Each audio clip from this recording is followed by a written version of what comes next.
आपण या सोसायटीचे मालक आहात, मालक. आणि म्हणून मालकाच्या साठी जे कायदे तयार केलेले, कोणीतरी येतो काहीतरी करतो, मालकांना फसवतो, मालकांना काहीतरी वेगळंच सांगतो का, तर मालकाची बऱ्याच ठिकाणी फसवणूक होते त्या कायद्याचं अज्ञान असल्यामुळे.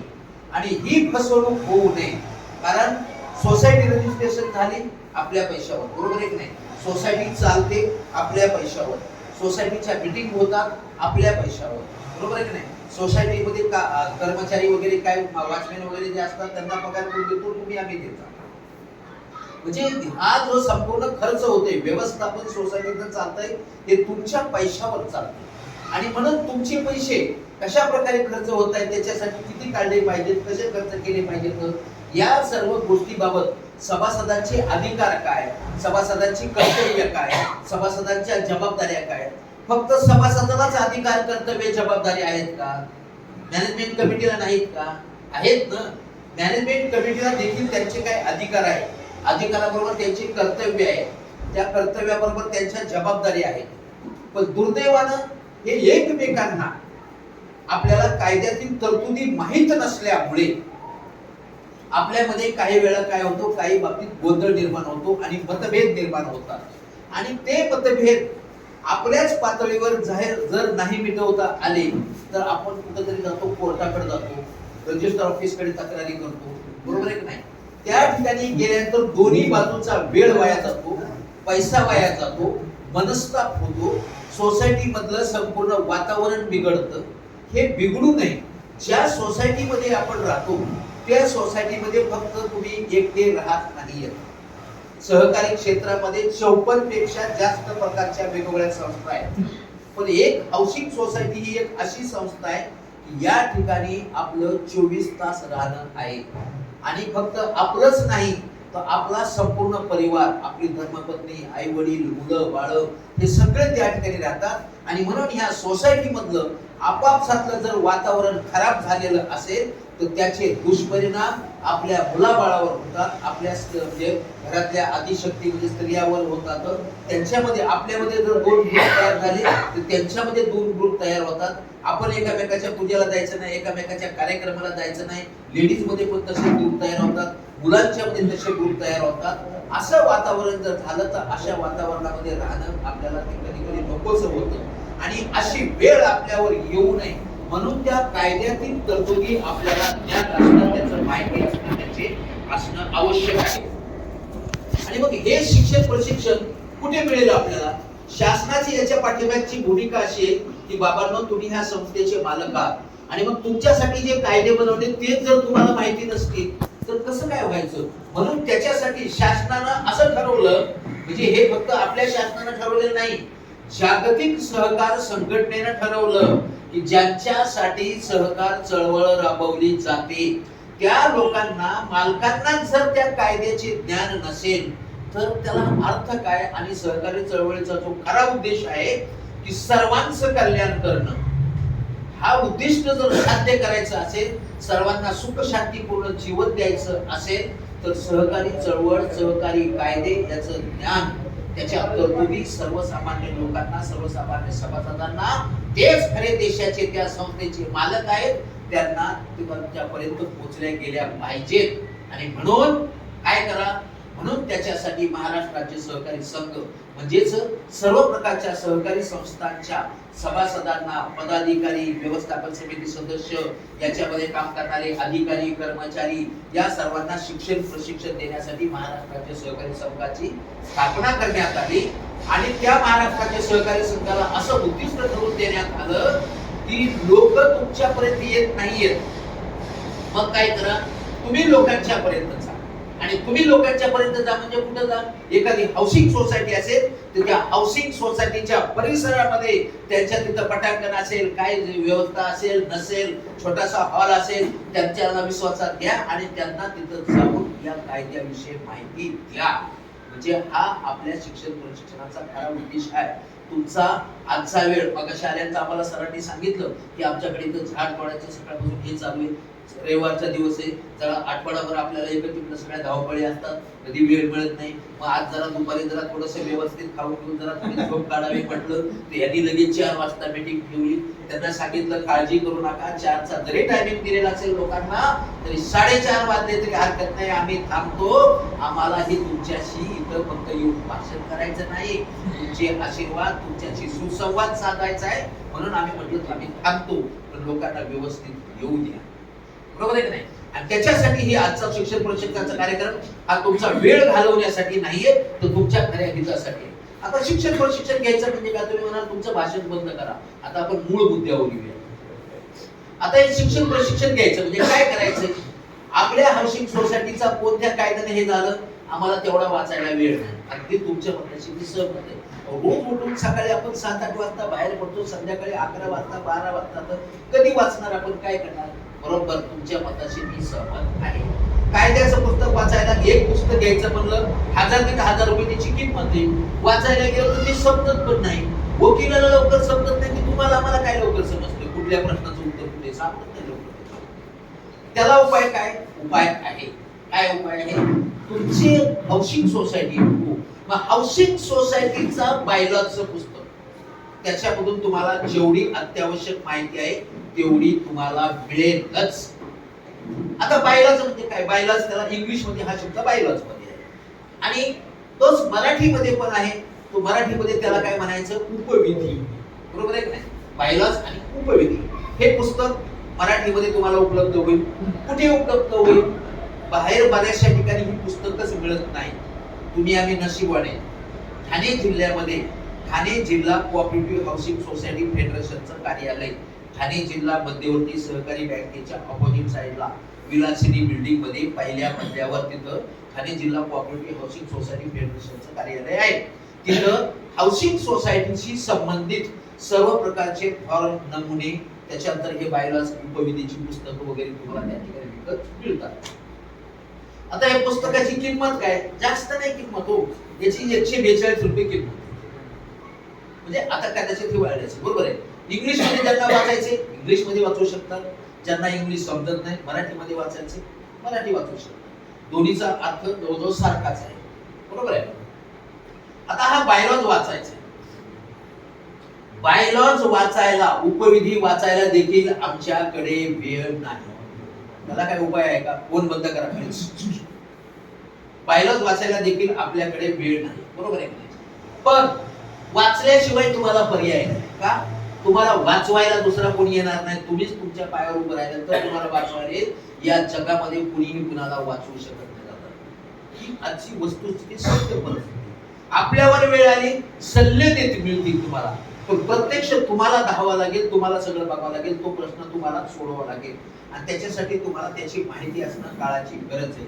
आणि आपलं जर आपण सोडवल्याशिवाय प्रश्न सुटणार नसेल तर मग आपण त्याच्यावर थोडं लक्ष केंद्रित करावं लागेल. जास्त वेळ तुमच्याकडे नाही, त्याच्याशी मी सहमत आहे. कमीत कमी वेळेमध्ये तुमच्या प्रश्नाचं उत्तर तुम्हाला कसं शोधता येईल हेही आम्हाला आमच्या कधी लक्षात आलं. आम्ही फार तज्ञ अशातला भाग नाही.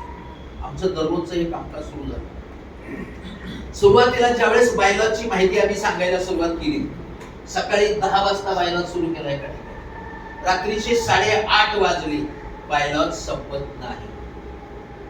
आता सकाळी 10 वाजल्यापासून 8:30 वाजेपर्यंत लोकांची बसण्याची क्षमता आहे का? नाही. 2 तास झाले की आपण चुळबुळ करायला लागतो. साहेब पण आम्हाला विचारायचे, साहेब किती वेळ चालणार? म्हटलं आम्ही किती वेळ चालवतो, पण लोकांची बसण्याची क्षमता किती? 2 तास, 2.5 तास, 3 तास. मग कमीत कमी वेळेमध्ये फास्ट फूड पाहिजे आपल्याला. स्वयंपाक होईपर्यंत पण वेळ नाही, रेडी काय असेल ते लगेच आम्ही चालतो, लगेच चालत चालत वडापाव खाऊन आम्ही चालतो. हे आपल्या जीवनाचं झालं. मग कमीत कमी वेळेमध्ये आपल्याला आपला प्रश्नाचं उत्तर आपल्याला शोधता आलं पाहिजे. त्याच्यासाठी काय पाहिजे? तुमच्याकडे फक्त एक बायलॉजचं पुस्तक असलं पाहिजे. तुमच्याकडे नसेल, काही वेळेस तो सोसायटीमध्ये असेल, सोसायटीमधून तुम्हाला ते बायलॉजचं पुस्तक उपलब्ध होऊ शकतं. पण त्या प्रश्नाची उत्तर कशी शोधायची? आपण पूर्वी शाळेमध्ये होतो, आता सगळे वयस्कर मंडळी, बरोबर आहे की नाही?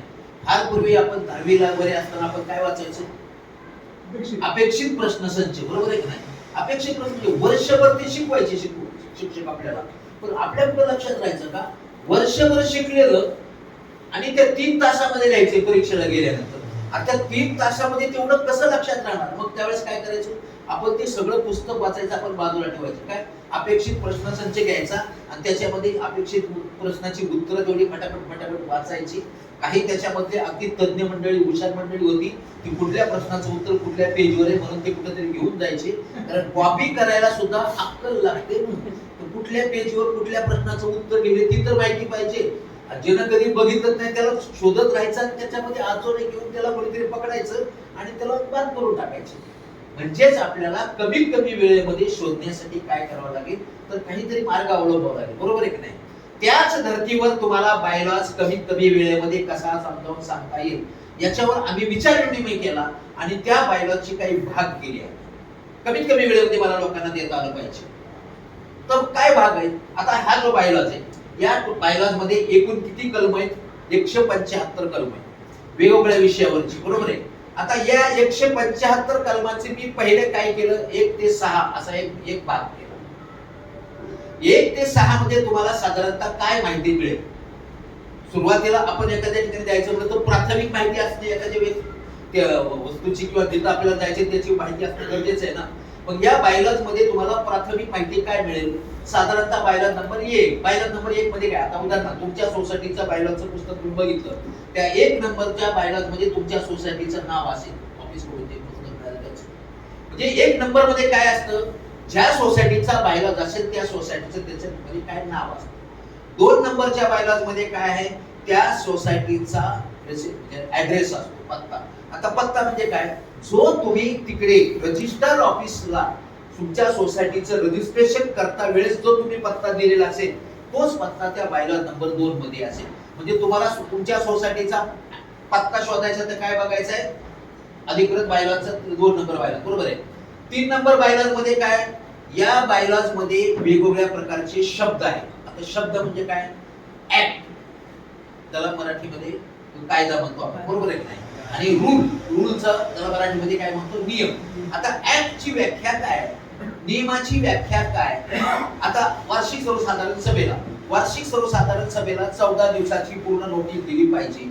14 दिवस कसे मोजावे याची माहिती कुठे मिळेल? बायलॉज नंबर 3 मध्ये मिळेल. कायद्याची व्याख्या बायलॉज नंबर 3 मध्ये मिळेल. नियमाची व्याख्या बायलॉज नंबर 3 मध्ये मिळेल.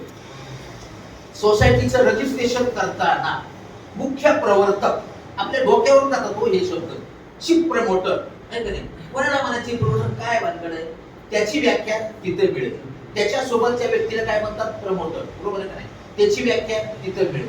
अशा प्रकारे सगळ्या प्रकारच्या व्याख्या तुम्हाला बायलॉज नंबर 3 मध्ये मिळतात. बरोबर आहे की नाही? त्याच्यानंतर बायलॉज नंबर 4 मध्ये काय? बायलॉज नंबर 4 मध्ये तुमच्या सोसायटीचं कार्यक्षेत्र.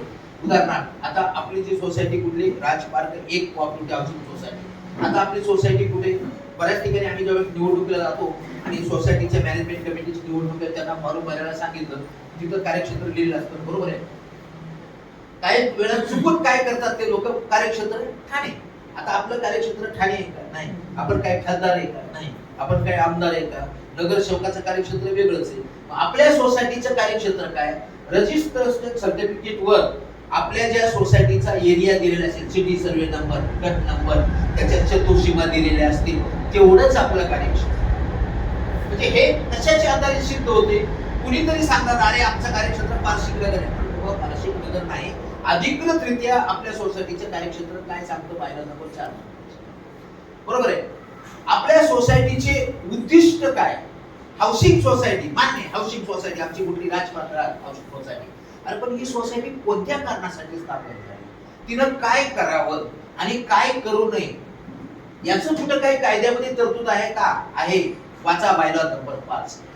शॉर्ट मध्ये त्याच्यामध्ये दिले की बायलॉज नंबर 5 मध्ये तुमच्या हाऊसिंग सोसायटीनं काय करावं हे कमीत कमी शब्दामध्ये त्या ठिकाणी देण्यात आलेलं आहे आणि त्याच्या आधारे तुम्ही तुमच्या सोसायटीचं कामकाज चालवू शकता.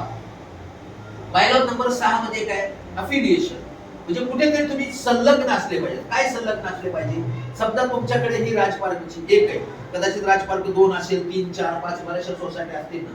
म्हणजे या ठिकाणी हाऊसिंग सोसायट्यांचे वेगवेगळ्या प्रकारचे कॉमन समान असे प्रश्न असतील तर ते प्रश्न सोडवण्यासाठी आपला कुठेतरी सगळ्यांचा मिळून सामूहिकरित्या संघटितरित्या आवाज उठवला गेला पाहिजे. तरच तो शासनापर्यंत पोहोचतो आणि तरच त्या प्रश्नावर कुठेतरी सोल्युशन मार्ग काढला जाऊ शकतो. मग त्याच्यासाठी काय, त्याच्यासाठी तरतूद केली गेली. काय, सोसायट्यांचं कुठेतरी एक संघटन असले पाहिजे. सोसायट्यांचं संघटन म्हणजे काय असलं पाहिजे, सोसायट्यांचं फेडरेशन असलं पाहिजे. कुठे फेडरेशन असलं पाहिजे, लोकल लेवलला फेडरेशन असू शकते, इथल्या लेवलला. त्याचं तुम्ही सभासद होऊ शकता का, होऊ शकता. कोण सांगतो, बायलॉ नंबर 6 सांगतो. तालुका लेवलला फेडरेशन होऊ शकतात सभासद, सिटी लेवलला फेडरेशन होऊ शकतात, जिल्हा लेवलला फेडरेशन आहेच, त्याचे सभासद व्हा. राज्य लेवलला फेडरेशन आहे, सेंट्रल लेवलला आहे. मी आता मगाशी जसं सांगितलं, जागतिक लेवलला सुद्धा जागतिक सहकार संघटना. म्हणजे हे सगळ्या कायद्यामध्ये तरतुदी. कारण ज्यावेळेस तुम्ही फेडरेशनचे सभासद झाला म्हणजे फेडरेशनची काहीतरी वर्गणी आली ना, मग ती वर्गणी घेणं कायदेशीर आहे की बेकायदेशीर आहे, तर ते तरतूद आहे म्हणून ते कायदेशीर आहे. म्हणजे ह्या गोष्टीची माहिती मॅनेजमेंट कमिटीला प्लस तुम्हाला हे सगळ्या लोकांना असणं आवश्यक आहे. म्हणजेच 1 ते 6 मध्ये हा सगळा भाग आला. पहिल्या याच्यामध्ये हा पहिला भाग झाला. आता याच्यामध्ये विशेष जास्त माहिती तुम्हाला काय मिळालेली नाही, बरोबर आहे. आता याच्यानंतर ही संस्था रजिस्ट्रेशन झाल्यानंतर ही संस्था कशी चालवायची, कशी चालवायची म्हणजे काय, त्याला पैसा पाहिजे ना. पैसा तर शासन देत नाही, दुसरीकडून कुठून आणता येत नाही. आता सोसायटी चालते, ती कशी चालते, तुमच्याकडून जी वेगवेगळ्या नावाखाली वर्गणी घेतली जाते त्याच्यावर तुमची सोसायटी चालते ना. मग हे जी वर्गणी जमा केली जाते त्यालाच साधारणतः मराठीमध्ये शब्द कुठला, सर्व प्रकारचा मिळून काय, तो फंड. इंग्लिश मध्ये फंड, मराठीमध्ये त्याला काय म्हणायचं, निधी म्हणायचं, बरोबर आहे. आता हे फंड आहे. ऑडिटर येतो त्यावेळेस आमच्याकडे काय म्हणतो, तुम्ही हा फंड हे केला का, तो फंड हे केला का, त्या फंडाचं हे केलं का, तो फंडाची इन्व्हेस्टमेंट कुठे केली काय, असे अनेक प्रश्न विचारतो. आपण घाबरून जातो. घाबरण्याचं कारण नाही, त्याच्याविषयी आम्हाला माहिती नसते म्हणून आम्ही घाबरतो. मग आपण काय करायचंय, फंड या शब्दाविषयी जर आम्हाला माहिती पाहिजे, काहीही तुम्हाला पूर्ण बायलॉज वाचायची गरज नाही. तुम्हाला काय करायचंय, तुमच्या प्रश्नाचं उत्तर तुम्हालाच शोधायचंय आणि कमीत कमी वेळेमध्ये शोधायचंय. मग तुम्हाला पूर्ण बायलॉज वाचायची गरज आहे का, नाही. तुम्ही फक्त नोट करून घ्यायचंय. काय, फंड हा शब्द तुमच्याकडे आला आणि फंडाविषयी तुम्हाला उत्तर पाहिजे. पूर्ण बायलॉज वाचण्यामध्ये वेळ वाया घालवू नका. फक्त बायलॉज नंबर 7 ते 15.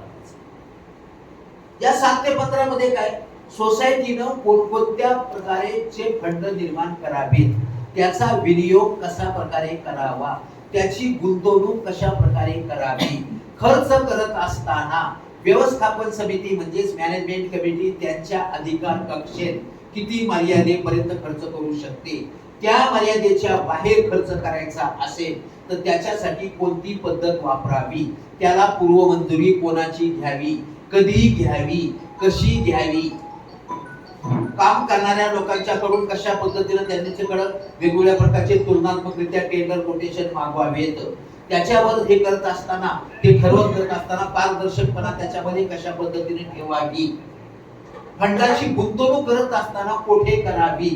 माझ्या मित्राची, मी इथं राजपार्क 1 मध्ये राहतोय आणि माझ्या मित्राची बाजूला एक पतसंस्था आहे. त्या पतसंस्थेमध्ये माझ्या सोसायटीचा संपूर्ण फंड टाकण्याची परवानगी कायद्यानं दिलेली आहे का, नाही. का नाही, जर उद्या ती समजा पतसंस्था दुर्दैवाने डुबली गेली तर आपल्या सगळ्यांचे पैसे म्हणजे अक्कलखती जातील आणि मग पुन्हा सोसायटी म्हणजे आर्थिक अडचणीमध्ये. म्हणजे ते तसं होऊ नये म्हणून कशाला प्राधान्य दिलं पाहिजे, प्रथम प्राधान्य महाराष्ट्र राज्य सहकारी बँक आहे, दुसरं जिल्हा मध्यवर्ती सहकारी बँक आहे, त्याच्यानंतर राष्ट्रीयकृत बँक आहे. एखाद्या कोऑपरेटिव्ह बँकेमध्ये जर तुम्हाला तुमचं इन्व्हेस्टमेंट करायची असेल तर त्या कोऑपरेटिव्ह बँकेचा मागील 3 वर्षाचा सलगचा ऑडिट रिपोर्ट पहा. त्याच्यामध्ये त्या ऑडिटरनं जर त्या बँकेला, कोऑपरेटिव्ह बँकेला A ग्रेड दिलेला असेल तरच त्या कोऑपरेटिव्ह बँकेचा, शेड्यूल बँकेचा विचार करा. काही वेळा आपल्या दुर्दैवानं अशी भयानक परिस्थितीनं असं काही ठिकाणी झालेलं आहे, त्या बँकेला मागील 3 वर्षामध्ये सलग ऑडिटरनं सलग A ग्रेड दिलेला आहे आणि दुर्दैवानं 3 महिन्यामध्ये ती बँक ताब्यात. रिझर्व्ह बँकेने अशा प्रकारचे काही नियम काढलेले आहेत खाणारे खाऊन जातात आणि ज्यांचे सर्वसामान्य माणसाचे पैसे त्या बँकेमध्ये अडकलेले असतात सर्वसामान्याचे, त्यांना तुमच्या 1000पेक्षा काढता येणार नाही, 500 पेक्षा काढता येणार नाही. आणि मरायचं ना त्या माणसाने. अनेक सोसायट्यांचा ह्या बाबतीचा धक्का बसलेला आहे. वसंत विहार मध्ये अजून दुसरे आपण ते एका मोठ्या सोसायटीमध्ये घोडबंदर रोडला मोठ्या रकमा काही सोसायटीच्या अडकलेल्या आहेत. ही वेळ तुमच्या आमच्यासारख्या मध्यमवर्गीय माणसावर येऊ नये आणि म्हणून त्याच्यासाठी कायद्यामध्ये जे दिलेले ना त्या कायद्याच्या चौकटीमध्ये जर आपण चाललं तर काय बिघडले. आपण अतिरेक पणा करायचा कुणीही प्रयत्न करू नये. आणि म्हणून व्यवस्थापन समितीकडून कदाचित काही वेळ जर चूक व्हायला लागली तर तुम्हाला जर या गोष्टीची माहिती असली तर तुम्ही त्यांना सावध करू शकता. बाबा चेअरमन साहेब असं गेलं तर असं होईल बरं का, आणि खायला पियाला ग्लास थोडा बाराना झंझट सगळे तुमच्या डोक्यावर येईल, मेहरबानी करून असं करू नका. माझं ऐकायचं नसेल तर ऐकू नका, पण त्या कायद्यामध्ये बघा, कायद्याचं पुस्तक तुम्हाला वाचायला वेळ नसेल तर ते बायलाच बघा, बायला नंबर 7 ते 15 बघा आणि त्याच्या आधारे चला, नाहीतर उद्या कायदेशीर कारवाई तुमच्यावर पण होऊ शकेल. हे तुम्ही त्यांना सांगितलं आणि बायलाच त्यांना काढून त्यांना दाखवला की ऑटोमॅटिकली ती म्हणतील, ते जे तुमचं ऐकणार नाही तर ते तुमचे पाय धरतील. तुम्ही फार मोठ्या संकटातून मला तुम्ही वाचवलं, माझ्याकडून चूक झाली असती, तुम्ही मला शान केलं, फार छान. म्हणजेच तुम्हाला काय, पहिला जो भाग आहे तो तुम्हाला या बायलाज मधली प्राथमिक माहिती, बरोबर आहे की नाही, बायला नंबर 1 ते 6. दुसरा भाग आहे तुम्हाला फंडाविषयी, म्हणजे कुठले इंग्लिश मध्ये त्याला सांगायचं म्हटलं तर creation of fund, utilization of fund and investment of fund. म्हणजे ह्या फंडाबाबत, फंडाची निर्मिती, त्याच्यानंतर फंडाचा विनियोग आणि फंडाची गुंतवणूक ही कशा पद्धतीने करावी, त्याच्यामध्ये खर्चासहित सगळे, त्याच्यामध्ये कुठल्या मर्यादा काय असेल सगळे पद्धती त्या ठिकाणी दिलेल्या आहेत. कोणकोणत्या प्रकारचे फंड निर्माण करावेत, रिझर्व्ह फंड असेल, रिपेअर अँड मेंटेनन्स फंड असेल, सिंकिंग फंड असेल, आपला जो आता एज्युकेशन अँड ट्रेनिंग फंडचा प्रोग्राम चाललाय तो म्हणजे एज्युकेशन अँड ट्रेनिंग फंड आपण 10 रुपये महिना काढतोय की नाही, मग 10च का, 15 का काढत नाही, 11 काढत नाही, 9 का काढत नाही, तर कायद्यामध्ये दिले ना, उपविधीमध्ये म्हटले तिथं 10च द्या. म्हणजे त्याच्या चौकटीमध्ये राहून आपण सर्वांनी मिळून कामकाज करायचंय आणि एकमेकांना सगळ्यांना सहकार्य करायचं. हाच या शिक्षण प्रशिक्षणाचा उद्देश आहे. फंड हा शब्द तुमच्या समोर आला, घाबरून जाण्याचं कारण नाही कोणीही. आपण फक्त काय करायचं, बायला नंबर 7 ते 15 बघायचा आणि त्याच्यामध्ये जे दिलेलं असेल त्याचा अर्थ समजून घेऊन त्या पद्धतीप्रमाणे आपण पुढची कार्यवाही करायची, तशा पद्धतीने आपण निर्णय घ्यायचे. आता त्याच्या पुढचा विषय हा फंड जो आहे तो फंड कोणाकडून घेतला जातो, बाहेरच्या माणसाकडून, शासनाकडून काय आपल्याला मिळतं का नाही, बाहेरचा कोणी देतो का नाही, मग हा फंड कोणाकडून आहे, हा फंड तुमच्या आमच्याकडून. तुम्ही आम्ही म्हणजे कोण, सोसायटीचे मालक आहात. पण मालकाला इथं ही संस्था रजिस्टर्ड झाली सहकारी तत्वाच्या आधारे, मग इथं शब्द काय मालकाला, सभासद, बरोबर आहे, मेंबर. आता मेंबर किती प्रकारचे मेंबर आहेत, सभासद किती प्रकारचे. आता या बायलाज मध्ये अजून याच्यामध्ये आता नवीन काही सुधारणा आलेल्या आहेत. 154B 154B च्या आधारानुसार सध्या 4 प्रकारचे सभासद. ही माहिती का आपल्याला नाही, तर सर्वसामान्य माणसाला त्याची गरज पडत नाही ना. आणि एखाद्याकडे तुम्ही जर विचारायला गेला तर पैसे घेतल्याशिवाय कोणी सांगत नाही. वकिलाकडे गेला तर वकील काय म्हणतो, सगळं करून देतो तुमचं, होते हो का, चार्जेस ठेवा. प्रत्येक वेळेस तुम्ही किती चार्जेस देणार कुठे, ह्या गोष्टी तुम्हाला माहिती पाहिजे. साधारणतः छोट्या गोष्टी द्या. आता सभासदाचे 4 प्रकार आहेत. 4 प्रकारामध्ये म्हणजे काय, ज्यावेळेस तुम्ही समजा तुमचा फ्लॅट एखाद्याकडून खरेदी केला, बिल्डरकडून खरेदी केला असू दे किंवा रिसेल मध्ये घेतलेला असू दे, तुम्ही त्यावेळेस रजिस्ट्रेशन करायच्या अगोदर त्याला स्टॅम्प ड्युटी वगैरे भरून हे करताना तो ॲग्रीमेंटची जी कॉपी असते त्याच्यामध्ये जर एकाच व्यक्तीचं नाव लिहिलेलं असेल तर ती एकच व्यक्ती त्या ठिकाणी सभासद आहे, बरोबर आहे. जर त्या ॲग्रीमेंट मध्ये 2 व्यक्तीची नावं असतील, पण काय, उदाहरणार्थ प्रथम क्रमांकावर माझं नाव आहे आणि माझ्या नंतर माझ्या मिसेसचं नाव, बरोबर आहे, मग मूळ सभासद कोण झाला, ज्याचं नाव प्रथम क्रमांकावर आहे तो खरा मूळ सभासद. सोबतचे याला काही अधिकार आहेत का, एकाच वेळेस दोघे जर समजा म्हटले आम्ही एकाच मीटिंग मध्ये येऊन 4 येऊन मीटिंग मध्ये राडा करतो, कायदा परवानगी देतो का, नाही. मग काय, first preference to first member, प्रथम ठिकाणी ज्याचं नाव आहे त्याला प्रथम प्राधान्य आहे. दुसऱ्याला जर त्या मीटिंग मध्ये यायचं असेल किंवा त्या मॅनेजमेंट कमिटीमध्ये यायचं असेल तर त्यांना काय करावं, एकाच वेळेस सगळ्यांनी 10-10 लोकांनी तिथं राडा करण्याला कायदा परवानगी देत नाही. गुड फेथ मध्ये आपण सगळ्या कुटुंबाला बसवू शकतो, पण तिथं तशी कायदा त्याचा परवानगी देत नाही. मग सेकंड वाल्याला जर त्याच्यामध्ये मॅनेजमेंट कमिटीमध्ये यायचं असेल तर प्रथम क्रमांकाच्या मेंबर कडून त्यांनी 10 नावाचा फॉर्म सही करून घेतला पाहिजे. त्यांनी त्याच्यामध्ये नमूद करावं लागतं की मी तात्पुरतं यांना माझे व्यवस्थापन समितीमध्ये काम करण्याची किंवा मीटिंग उपस्थित राहण्याचे अधिकार वगैरे यांना तात्पुरते बहाल करत आहे, त्यांना त्या ठिकाणी परवानगी देण्यात यावी. असं हे मॅनेजमेंट कमिटीकडे आल्यानंतर मग त्या व्यक्तीला तसं ते करता येईल. म्हणजे तो जॉईंट मेंबर झाला तो, बरोबर आहे की नाही, सेकंड नंबरचा, बरोबर आहे. त्याच्यानंतर अजून एक तिसऱ्या प्रकारचा जो मेंबर आहे त्याला काय म्हणतात, आता ही नवीन पद्धत आली. वास्तविक पाहता ही नवीन पद्धत आलेली जरा आपल्या सगळ्यांना जाचक आहे. काही लोकांनी त्याला या तरतुदीला विरोध केलेला आहे आणि त्याच्यावर हे कोर्टामध्ये जाण्याची देखील तयारी केलेली आहे. नवीन एक असोसिएट मेंबर म्हणून एक संकल्पना आली. असोसिएट मेंबर या संकल्पनेमध्ये काय म्हटलेलं आहे, एक जमाना 2013 ला ही 97वी घटना दुरुस्ती झाली. त्याच्या अगोदर असोसिएट मेंबर कसं व्हायचं, 100 रुपयाचा फॉर्म भरून दिला की करून दिलं, 100 रुपये एक फॉर्म भरून दिला की असोसिएट मेंबर होऊन जायचं. आता नंतर त्याच्यामध्ये नंतर 2014 ला आलं, त्यावेळेस काय झालं, ज्या व्यक्तीचे नाव अग्रीमेंट मध्ये आहे अशाच व्यक्तींना सभासद होता येते, दुसऱ्या व्यक्तीला होता येत नव्हतं. मग 1 नंबरवर असेल मूळ सभासद आहे, 2 नंबरवर असेल तर पहिल्याकडून केने घ्यायचा, अग्रीमेंट मध्ये 3ऱ्या नंबरवर नाव आहे, पहिल्या 2 कोण केने भरून घे, 4थ्या नंबरवर नाव आहे, पहिल्या 3 कोण केने भरून घे, बरोबर आहे की नाही.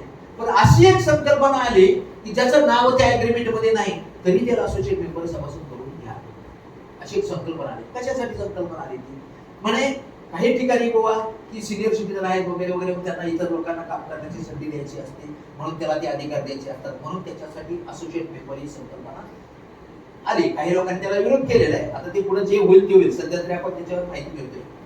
तर ते त्याच्यामध्ये काय म्हटलेलं आहे की कुटुंब, फॅमिली या शब्दाची व्याख्या या बायलॉज मध्ये केलेली आहे.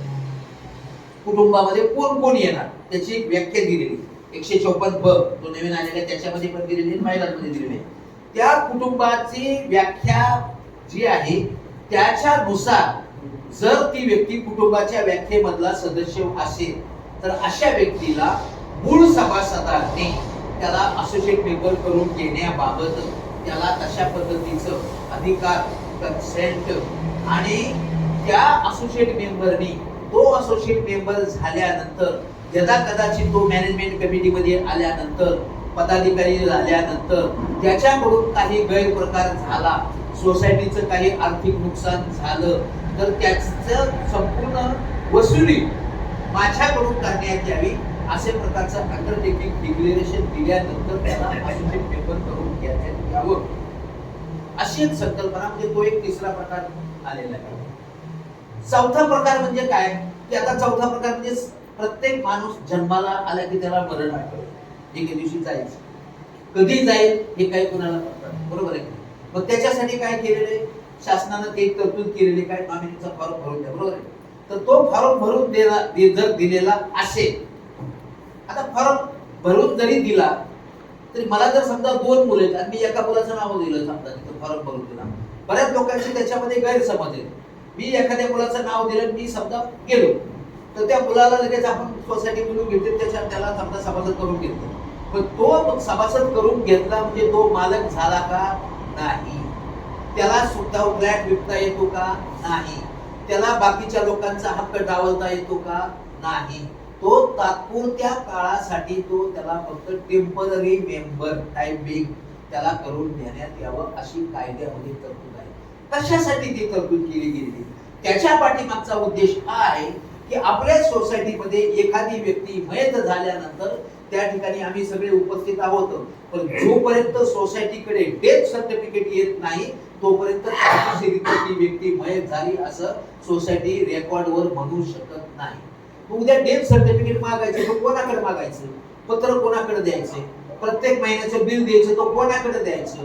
त्याच्यासाठी नॉमिनीचा फॉर्म जर भरलेला असेल तर अशा व्यक्तीला तात्पुरता सदस्य म्हणून त्याकडे करून घेता येतं आणि त्या डेथ झालेल्या व्यक्तीबाबतची, त्याच्या प्रॉपर्टीची पुढे विल्हेवाट कशी लावायची, ती कोणाकडे ट्रान्सफर काय करायचे वगैरे याबाबतचा पत्रव्यवहार करण्यासाठी त्या व्यक्तीला तात्पुरता सभासद म्हणून करून घेण्यात येतं. अशा प्रकारे हे 4 प्रकार या सभासदामध्ये आहेत.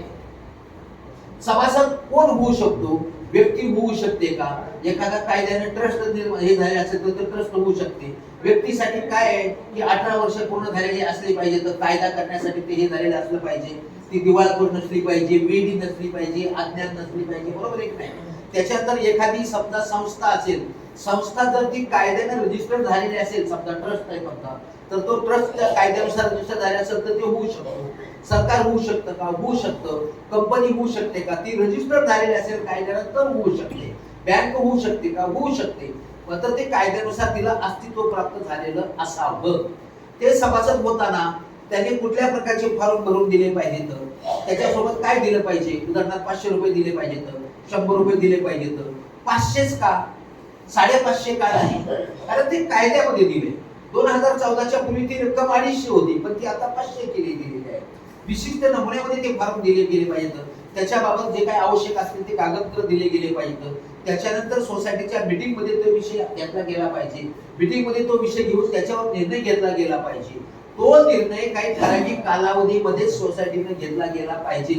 जर कालावधी तो उलटून गेला आणि त्या संबंधित सदस्यानं जर समजा सोसायटीकडे तक्रार केली किंवा सोसायटीच्या मॅनेजमेंट कमिटीची तक्रार त्याच्याकडे रेडिआर कडे रिपोर्ट रजिस्ट्रार कार्यालयाकडे केली, तर त्यांच्याकडून प्राधिकृत अधिकारी नियुक्त करून दोन्ही बाजू ऐकून घेतल्यानंतर त्यांना सभासदत्व बहाल करण्याची देखील तरतूद आहे. म्हणजे ह्या गोष्टी मॅनेजमेंट कमिटीलाही माहिती असल्या पाहिजेत आणि आपल्याला माहिती असल्या पाहिजेत. म्हणजेच तुम्हाला सभासद मेंबर हा शब्द तुमच्या समोर आला, तुम्हाला पूर्ण बायलॉज वाचायची गरज नाही. बायलॉज नंबर 16 ते 21 बघा. आता 16 ते 21 मध्ये मी जे हे सांगितले 4 प्रकार बाकीचे, त्याच्यापैकी 2-3 प्रकार त्याच्यामध्ये अजून आलेले नाहीये. पण 154 बी चं दुसरं मटेरियल आहे, त्याच्यावर अजून पुढे हे सगळं पूर्ण होण्याची प्रक्रिया त्याच्यावर स्टेट लेवलला चालू आहे. त्याच्यानंतर हे येईल, पण सध्या तरी हे 4 प्रकार अस्तित्वात आहेत. म्हणजे सभासदत्वाबाबतची जर तुम्हाला माहिती पाहिजे असेल तर तुम्हाला पूर्ण बायलॉज वाचायला तुमचा वेळ वाया घालवू नका आणि त्याच्याकडे दुर्लक्ष करू नका. वेळ नाही म्हणून कमीत कमी वेळेमध्ये वाचा. फक्त बायलॉज नंबर 16 ते 21 वाचा सभासदत्वाबाबत. आता सभासदत्वाचे अधिकार आणि कर्तव्य. जनरली आपल्यामध्ये जी मतभेद होतात, भांडणं तर आपण करत नाही, मला असं वाटतं आपल्याकडे भांडणं करणारे तर कोणी नसतील, बरोबर आहे की नाही? मतभेद तर होतातच की हो. एका कुटुंबामध्ये आपण राहतो, आपण आपली धर्मपत्नी, आई वडील, मुलं वगैरे राहतात. सगळ्यांची मतं एका वेळेस एकत्र येतात सगळं असं नाही. 90% पुरा म्हणतात आमच्या बापाला हक्क, बरोबर आहे की? बऱ्याच ठिकाणी असं होतंय. काय पण पर्याय काय आहे त्या परिस्थितीमध्ये आपल्याला चालवलं पाहिजे. मग त्यावेळेस आपण काय करतो? समजावून सांगतो, बरोबर आहे. म्हणजे समजावून सांगत असताना काय त्याचा वापर करतो? नीतिशास्त्राचा वापर करतो, बरोबर आहे. ज्या प्रमाणात इथं नीतिशास्त्राचा वापर करतो मतभेद झाल्यानंतर, त्याचप्रमाणे आपल्याला इथं आपल्यामध्ये मतभेद झाले, व्हायला लागले, एखाद्या मुद्द्यावर एकमत होत नाही, मग त्यावेळेस त्याच्यातून मार्ग कसा काढायचा आहे ह्या बायलांचा. लांब कुठे जायचं नाही, गरज नाही. बाहेर तुम्ही जिकडे जाल तिकडे प्रत्येक ठिकाणी तुमची लूट होईल, तुम्हाला खर्च करावा लागेल, तुम्हाला मनस्ताप होईल, तुमचा वेळ वाया जाईल. म्हणून अधिकार कर्तव्य याच्या बाबत जर तुम्हाला माहिती पाहिजे असेल ना, संपूर्ण बायलॉज वाचायला आमच्याकडे वेळ नाही हो. तुमच्या मताशी मी सहमत आहे, 101% सहमत आहे. पण तुम्हाला स्वावलंबी बनवणं हे खरे शिक्षण प्रशिक्षणाचा उद्दिष्ट आहे. तुझे आहे तुझं पाशी परी जागा चुकलाची, बाहेर जाऊन तुम्हाला कुठेही काही मिळणार नाही. प्रत्येक ठिकाणी तुमची फसवणूक केली जाईल. आणि म्हणून तुम्ही तो बायलॉज घ्या आणि या बायलॉज मधून तुम्हाला सभासदांचे अधिकार कर्तव्य याच्या बाबत जर माहिती पाहिजे असेल तर बायलॉज नंबर 22 ते 44 पूर्ण बायलॉज वाचायची गरज आहे का? सिरियसली घ्या. हे इतकंय. याच्यामध्ये आपल्यामध्ये कोणी आर्ट मध्ये ग्रॅज्युएट आहेत, कॉमर्स मध्ये, इंजिनिअरिंग आहेत, लॉ आहेत, जे वेगवेगळ्या मेडिकल मध्ये ग्रॅज्युएट झालेले आहेत. सर्व प्रकारच्या कोणत्याही सिलेबस मध्ये, कुठल्याही शिक्षणामध्ये तुमच्या आमच्यासाठी जो जीवनावश्यक महत्वाचा भाग आहे, रोटी कपडावर मकान, ज्याच्यामध्ये आयुष्यभर राहायचंय आणि ज्याच्या ठिकाणी म्हणजे आपल्या मुलाबाळांचं पण आयुष्य जाणार आहे, त्या घराविषयी काय कायदे हे आपल्याला कुठे आतापर्यंत शिकवलं गेलं नाही. हे आपलं सगळ्यांचं दुर्दैव आहे.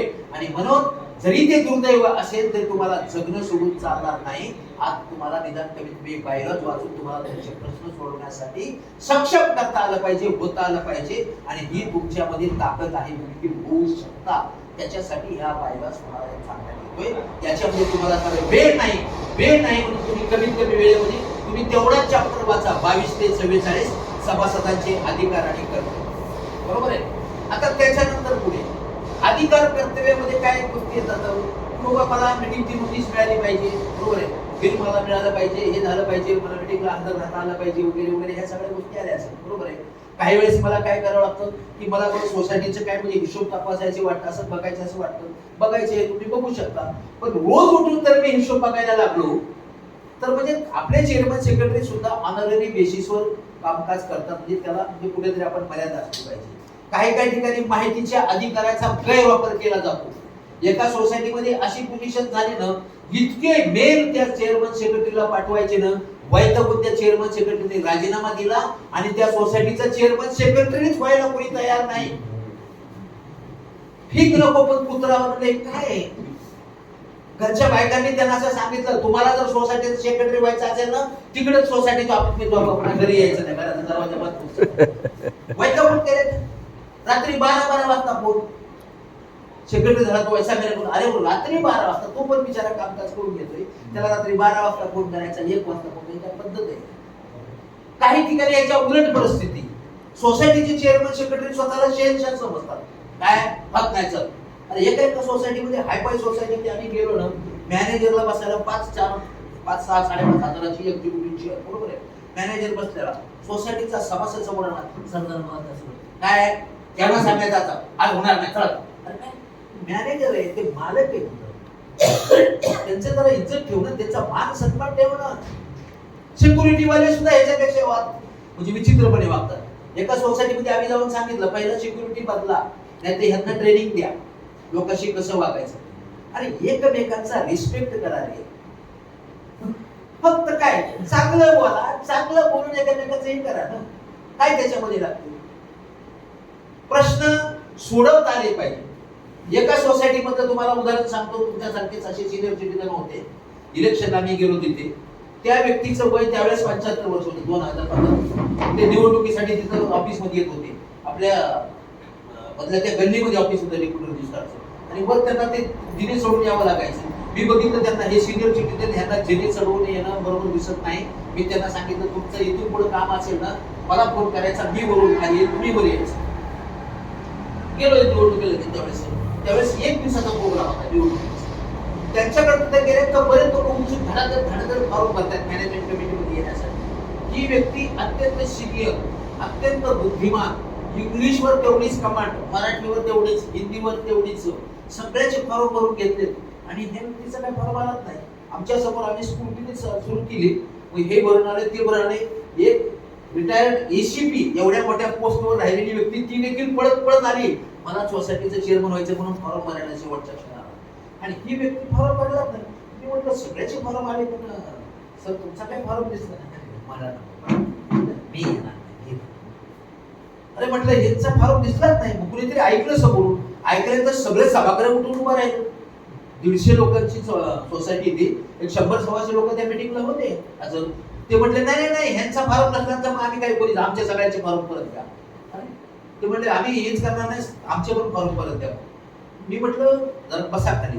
मग त्यांना विचारलं यांच्यामध्ये काय विशेषता आहे की तुम्ही म्हणताय की हे नसतील तर आम्ही कोणीच काम करणार नाही, हेच का तुम्हाला माहिती काय त्यांच्यामध्ये, आम्हाला तरी माहिती पडू द्या. त्यांनी सांगितलं यांच्यामध्ये एकच गुण आहे, काय आमच्यापैकी कुणीही एखादा रागावून गेला आणि तिथं जाऊन म्हणजे अर्धा तास शिव्या जरी त्यांच्या समोर जाऊन दिल्यानं तरी ते शांत डोळे उघडून बसतात आणि तो शिव्या देणारा थकतो आणि त्याला म्हणतात बसा. तो बसल्यानंतर त्याला पाणी घेतात, तुमचा पाणी पिणार नाही, अरे चहा सांगतात, चहा घेणार नाही, थंडा सांगतात, तुमच्याच पैशाचा देतोय मी माझ्या पैशाचा नाही असं पण सांगतात. आणि ते सगळं झाल्यानंतर तुमचं काम काय फरक आणि तुमचा पेपर काय असेल नसेल तर पेपर असा लिहा, त्याच्यावर असं पत्र लिहा किंवा अर्ज लिहा किंवा तक्रार अशी पद्धतीने लिहा, मी लिहून देतो, त्याच्यावर तुम्ही सही करा, आता द्या माझ्याकडे आणि आमचं काम ते व्यवस्थितरित्या पार पाडतात. असे त्यांचे आमच्यावर उपकार आहेत. आणि आम्ही कितीही रागावलो तरी आम्हाला एक शब्दही ते उलट बोलत नाहीत, आमच्यावर राग धरत नाहीत, आमच्यावर कधी म्हणजे मनात द्वेष ठेवून पुन्हा कुठेतरी वचपा काढणं वगैरे असल्या प्रकारे यांच्याकडे काहीच नाही. म्हणून ती आम्हाला पाहिजे. किती महानता आहे. आणि म्हणून अशा पद्धतीने जर कामकाज केलं तर आपल्या सोसायटीमध्ये एकता राहते, कुणाचा तरी आदर्श निर्माण होतो. याच्यासाठी काय पाहिजे आपल्याला? संयम. आता हा संयम बाळगत असताना काही वेळेस आपल्याला अशी माणसं भेटतात की ती काही केलं तरी ऐकतच नाही, किती सांगितलं तरी. पण ज्यावेळेस ते ऐकत नाही त्यावेळेस त्याला उपाय काय? तर त्यांना उपाय म्हणजे त्यांना ही बाबाने बायलॉज मध्ये अशी तरतूद आहे म्हणून तुम्हाला ते असं करावं लागेल. तुमचं आणि माझं व्यक्तिगत भांडण नाहीये. आपल्याला सगळ्याला मिळून या कायद्यामध्ये ज्या तरतुदी त्या तरतुदीच्या आधारेच आपल्याला काम करावं लागेल, त्याच्याशिवाय पर्याय नाही. आणि खुर्चीचा मोह तर मला अजिबात नाही. मी आता आहे, मी लगेच बाजूला होतो, तू इथं येऊन बस, तुम्ही इथं येऊन बसल्यानंतर सुद्धा तुम्हाला ह्या कायद्याचाच आधार घ्यावा लागेल हे त्यांना समजावून सांगितलं. म्हणजेच आपल्याला काय करायचंय? बायलॉज वाचायचंय. आजच्या शिक्षण प्रशिक्षणाचा उद्देश काय? सगळं तुम्ही विसरून गेला तरी चालेल, पण एक गोष्ट लक्षात ठेवा, तुम्हाला तुमच्या सगळ्या प्रश्नाची उत्तरं या बायलॉज मध्ये मिळतील. आणि तो बायलॉज कमीत कमी वेळेमध्ये कसा वाचायचा त्याच्यासाठी आम्ही तुम्हाला तेवढेच त्याचे भाग दिलेले आहेत. बरोबर आहे? अधिकार आणि कर्तव्य 22 ते 44. रिस्पॉन्सिबिलिटी अँड लायबिलिटी म्हणजे जबाबदाऱ्या आणि उत्तरदायित्व. आता जबाबदारी आणि उत्तरदायित्वामध्ये साधारणतः एक उदाहरण, माझा या बिल्डिंग मध्ये फ्लॅट आहे, मी त्या फ्लॅटचा मालक आहे, मला माझा फ्लॅट भाड्यानं द्यायचा आहे. आणि पण मी भाड्यानं देत असताना मला त्याची परवानगी देणार आहे, पण त्यांना सूचित करा कमीत कमी मी ते भाड्यानं देतोय. मग त्याच्यानंतर ऍग्रीमेंट करून घ्या भाड्याचा. ऍग्रीमेंट केल्यानंतर ते ऍग्रीमेंट रजिस्टर करून त्याची कॉपी यांच्याकडे द्या. का ते करणं आवश्यक आहे?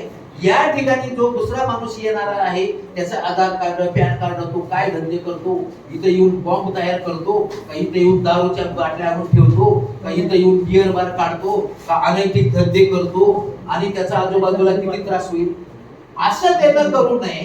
म्हणून त्याच्यासाठी हे सगळं रजिस्ट्रेशन वगैरे हे सगळं पोलीस व्हेरिफिकेशन वगैरे हे सगळं करून या ठिकाणी आणा. काही गोष्टी आपल्याला थोड्याशा जाचक वाटतात, परंतु एक माणूस चुकला तर संपूर्ण बिल्डिंगला धोका होऊ शकतो, संपूर्ण नागरिकांना धोका होऊ शकतो. म्हणून बाबांनो याची कुठेतरी खबरदारी आपल्याला बाळगायची. आणि म्हणून हे आपली जबाबदारी आहे, ही जबाबदारी आहे आपली. मीटिंगला उपस्थित राहण्याची जबाबदारी. आता किती मेंबर सोसायटी आपली? 128. 128 पैकी किती लोक आहेत तुम्ही? 30 लोक आहेत. बाकीचे लोक मस्त खाऊन झोपले. बरोबर आहे? आणि जर मी त्या मीटिंगला नाही, आता समजा वार्षिक सर्वसाधारण सभा, वार्षिक सर्वसाधारण सभेला जर सुद्धा अशीच परिस्थिती असेल आणि त्या वार्षिक सर्वसाधारण सभेमध्ये ह्या 30 लोकांनी एखादा ठराव मंजूर केला, ते घरी बसलेले लोक विचारतात हा ठराव आम्हाला मंजूर नाही. अरे पण मीटिंगला तुम्ही काय येत नाही दादांनो? मीटिंगला आल्यानंतर सुद्धा काही गोष्टी बाबत आम्ही एकही शब्द बोलत नाही का? तुम लढो हम कपडे संभालते, बस आम्हाला जाऊ दे होते त्यांच्यामध्ये काय, मला काय त्याच्यामध्ये बोलायचं बसायचं. अरे तुम्हाला याच्यामधलं तुमचा हक्क आहे, त्या पद्धतीप्रमाणे त्याचा तुम्ही सदुपयोग करा, दुरुपयोग करू नका. पण काही गोष्टी तक्रारी करता असताना की समजा वेळची वेळेला सोसायटीची काही देणी असतील, ते देणी वेळची वेळेला देणं हे माझी नैतिक जबाबदारी आहे. न देणी देता वाटतं तशा तक्रारी करायच्या. कायद्यामध्ये दुर्दैवानं अशी एक तरतूद आली की ज्याच्याकडे थकबाकी त्याची तक्रार पण घेऊ नका, तशी तरतूद आली. काही गोष्टी आपल्याकडून होतात. सुरुवातीला ज्यावेळेस समजा सहकारी चळवळ तयार झाली त्यावेळेस कायदेच नव्हते. एक जमाना असा होता आपल्या गावामध्ये वगैरे शब्दाला किंमत होती. प्राण जाय पर वचन न जाय. शब्द दिला की शब्द बस. तिथं आपली एक बैठक ठरली, 4 माणसांनी ठरलं की असं की असं, बरोबर आहे. कायदे नव्हते. पण आता काय? आता सगळी बेईमानीचीच भाषा चाललेली आहे आणि प्रत्येक जण कायद्याचा आधार घेतोय किंवा कायदा असं कायदे नव्हते का नाही तर मग मी काय ते करतच नाही. मग त्याला कुठेतरी ते कायद्यामध्ये तरतूद आहे हे दाखवायची वेळ आलेली आहे. म्हणून कायद्याचा अभ्यास करणं गरजेचं आहे. कायद्याच्या पुस्तकामध्ये आपल्याला समजत नाही म्हणून आपलं प्रश्न आपल्या हाऊसिंग सोसायटीशी निगडीत जेवढे प्रश्न आहेत ना, त्या प्रश्नांची उत्तरं, त्याच्याबाबतच्या तरतुदीची माहिती या बायलॉज मध्ये आहे. म्हणून तुमच्या सगळ्यांच्या चरणी नतमस्तक होऊन आमची एकच विनंती आहे, बायलॉज वाचा, पुन्हा पुन्हा वाचा, सतत वाचा. तुम्हाला कुठेही बाहेर जाण्याची गरज लागू नये. आजचा जो प्रोग्राम होतोय हा तुमच्या पैशाने होतोय. तुम्ही जे महिन्याला 10 रुपये वर्गणी देता त्याच्यामधून त्याचे हा प्रोग्राम होतोय. हा पैसा वाया जाऊ देऊ नका. असा पैसा वाया जाऊ नये म्हणून आमच्याकडून प्रामाणिक प्रयत्न कर. आम्हाला अशा सोसायट्या अनेक भेटतात. साहेब कशाला देतात लोकांना शाळा करण्याची काय गरज नाही, फक्त तुमचे पैसे किती ते सांगा ना, आमच्याकडून आम्हाला सर्टिफिकेट द्या आणि बघतो काय करायचं. आम्ही सांगतो आम्ही असलं कामकाज करत नाही. आम्हाला जाताना किंवा संध्याकाळी झोपताना शांत झोपला पाहिजे. वर जाताना पापाचा ओझं आम्हाला घेऊन जायचं नाही. जे काय आहे ते सगळं इथंच आहे. घेऊन जायचं म्हणलं तरी घेऊन जाऊ शकत नाही ना. जे आहे ते प्रामाणिकपणे कामकाज करायचं. त्या पद्धतीप्रमाणे इथं जे इथं आहे ते तुम्हाला आम्ही या ठिकाणी देण्याचा प्रयत्न करतोय. वेळ थोडासा जास्त होतोय पण हे तुमच्यासाठी अत्यंत महत्वाचं आहे. म्हणून जबाबदाऱ्या बाबत जर तुम्हाला माहिती पाहिजे असेल सभासदांच्या जबाबदाऱ्याबाबत, बायलॉ नंबर 45 ते 62 बरोबर आहे. त्याच्यानंतर पुढचा एक भाग आहे तो मॅनेजमेंट कमिटीला उपयोगी पडणारे महत्त्वाचे 2 बायलॉज. मॅनेजमेंट कमिटीनं आणि सोसायटीकडे, तुमच्याकडे मॅनेजर आहे का? मॅनेजर नसेल ना, तर मॅनेजमेंट कमिटीला डे टू डे वर्किंग, आता समजा तुम्ही चेअरमन सेक्रेटरी बरोबर आहे आणि ट्रेझरर वगैरे तुम्ही ट्रेझरर का, म्हणजे तुम्हा सगळ्यांना आणि तुमच्या बरोबर व्यवस्थापन कमिटीचे जे काही मेंबर असतील या सगळ्यांना मार्गदर्शक म्हणजे खास त्याच्यासाठी तुम्हाला बायलॉ नंबर 63-64. या 63-64 मध्ये काय तुम्हाला काही मर्यादा दिलेली आहे. प्रत्येक महिन्याला व्यवस्थापन समितीची एक मीटिंग झाली पाहिजे. कायद्याने बंधनकारक केलंय. पतात न बघतात प्रॅक्टिकली अडचणी येतात. मीटिंग घ्यायची म्हटलं तरी काही वेळा माणसंच येत नाही. तर म्हणजे कसं होतंय काही वेळेस तुमची परिस्थिती आम्हाला बऱ्याच ठिकाणी माहिती, सहनही होत नाही आणि सांगतोय. धरलं तर चावतंय, सोडलं तर पळतंय. काय करायचं? पण सांभाळल्याशिवाय पर्याय नाही. दुसऱ्याला कोणाला पुढे या म्हणत तर नाही नाही तुमची कसली होती ती बघतो तोपर्यंत आम्ही येतो. अशा बऱ्याच ठिकाणी असं काय करायचं काय. अशाही परिस्थितीमध्ये तुम्ही कायद्याच्या चौकटीत कुठे अडकले नाही पाहिजे. पण त्याच्यासाठी काय, त्याच्यासाठी तुमच्याकडे कोणी तक्रार घेऊन आलं, वरली तुम्ही त्यांच्याकडे तक्रार तुम्ही ऐकून घ्या तोंडी, पण त्यांना विनंती करून सांगा की जे काही तुम्हाला द्यायचं ते तुम्ही लेखी स्वरूपात दिलं तर फार उपकार होईल. लेखी स्वरूपात तुमच्याकडे आल्यानंतर काय, तुमच्याकडे आलं लेखी स्वरूपात की चेअरमन किंवा सेक्रेटरीला दिलं की लगेच तुम्ही ताबडतोब निर्णय घ्यायचा माझ्या म्हणजे अधिकारामध्ये, असं करू नका. काही बाबी गंभीर असतात. तुम्हाला निर्णय घ्यायचे ते तुम्हाला मॅनेजमेंट कमिटीमध्ये घ्या. येणाऱ्या प्रत्येक मीटिंग मध्ये तो विषय घ्या. विषयावर त्याच्यावर चर्चा होऊ द्या. आपल्या सोसायटीच्या मला वाटतं की 13 मॅनेजमेंट कमिटी मेंबर असते बरोबर आहे का नाही? किती मेंबर आहेत? 13 मध्ये एक वॅकंट 12 असते. 12 मीटिंगला उपस्थित आहे समजा, 12 मध्ये चर्चा होऊ द्या ना. एखादी व्यक्ती समजा त्यांना वाटते म्हणून काही वेगळं बोलते, म्हणजे तो कायमस्वरूपी आपला दुश्मन झाला, वैरी झाला असं नाही. त्याच्या मताचे आदर करा, कदर करा. त्यांना मनमोकळेपणाने बोलू द्या. दाबून ठेवू नका कोणाला. त्यांनाही मोकळं होऊ द्या. सगळं त्यांचं काय म्हणणं आहे ते नोंद करून घ्या आणि त्याच्यानंतर सगळे म्हणून ठरवा बाबा सगळ्यांच्या मताने हे असं असं कायद्यामध्ये अशी तरतुदी, हे चांगलं तुमचं कर्तव्य. आणि ते सांगितल्यानंतर जर त्या एखादा निर्णय घेताना त्याच्यावर एकमत झालं तर तशा पद्धतीचा ठराव लिहा. सभेचे मिनिट्स लिहिताना त्याच्यामध्ये क्लिअर कट लिहिलं पाहिजे. हा विषय क्रमांक स्वयंसो त्याच्यानुसार अशा प्रकारची साधक चर्चा झाली आणि त्याच्यावर अशा प्रकारचा ठराव मंजूर झाला. त्याच्या खाली वाक्य लिहिलं पाहिजे, ठराव एकमताने मंजूर. जर एकमताने असेल तर त्याच्या खाली हे पण लिहा, सूचक आणि अनुमोदक. सूचक आणि अनुमोदकाचे नाव लिहा. विषय गंभीर असेल तर एकमत होऊ शकत नाही. एकमत होऊ शकत नसेल तर काय करायचं, मीटिंग मध्ये फक्त भांडणं करायची, पुन्हा घरी निघून जायचं कारभार सोडून नाही. त्या मीटिंग मध्ये तुम्ही जो निर्णय घ्यायचा तो तुम्ही बहुमताच्या आधारे घेऊ शकता. लोकशाही संकल्पना आणि सहकार संकल्पना या दोन्ही जवळजवळ सारख्याच आहेत. याच्यामध्ये बहुमताने निर्णय घेतला जाईल. पण बहुमताला सुद्धा एक वेगळा शब्द आहे, काय, पाशवी बहुमताच्या आधारावर कुणावर अन्याय करू नका. म्हणजेच काय काय बघायचं, न्याय अन्याय तुम्हाला पाहताना काय बघायचंय, कायदा काय म्हणतो ते पण बघायचं, कायद्यामध्ये काय करतो. उदाहरणार्थ आता आपण भारत देशामध्ये राहतो, भारताचे कायदे मला मान्य नाहीत, मी भारताला मानतच नाही, असं म्हणून चालेल का? नाही चालेल. मी ह्या देशामध्ये राहतोय तर मला हे कायदे मान्य केले. माझी सोसायटी खाजगी आहे का? नाही. मग महाराष्ट्र कोऑपरेटिव्ह सोसायटी ऍक्ट नुसार रजिस्टर झालेली त्या कायद्याचं पालन मला करावंच लागेल. देशामधील घटनेमध्ये जे काही इतर तरतुदी आहेत, कायदे आहेत, त्या कायद्याचं पालन मला करावंच लागेल. सगळेच माहिती फक्त ह्या बायलॉज मध्ये नाही, काही म्हणजे वेगवेगळे कायदे, अनेक कायदे, पोलिसासाठी वेगळे कायदे, हे कायदे वेगळे, सगळ्या कायद्याचं पालन तुम्हाला मला करावंच लागेल. म्हणजे त्या ठिकाणी तुम्हाला ते सगळ्या गोष्टी त्याच्यामध्ये एकत्र करून घ्याव्या लागतील. म्हणजे मीटिंग मध्ये निर्णय घेताना तो निर्णय कायद्याच्या चौकटीमध्ये बसतोय का? बहुमताचा निर्णय पण कायद्याच्या चौकटीमध्ये बसत नसेल तर तो म्हणजे बेकायदेशीर ठरवला जाऊ शकतो, त्याच्याबद्दल तुमच्यावर कायदेशीर कारवाई होऊ शकते. त्याचीही दक्षता आपण घ्यायची आहे. बरोबर आहे.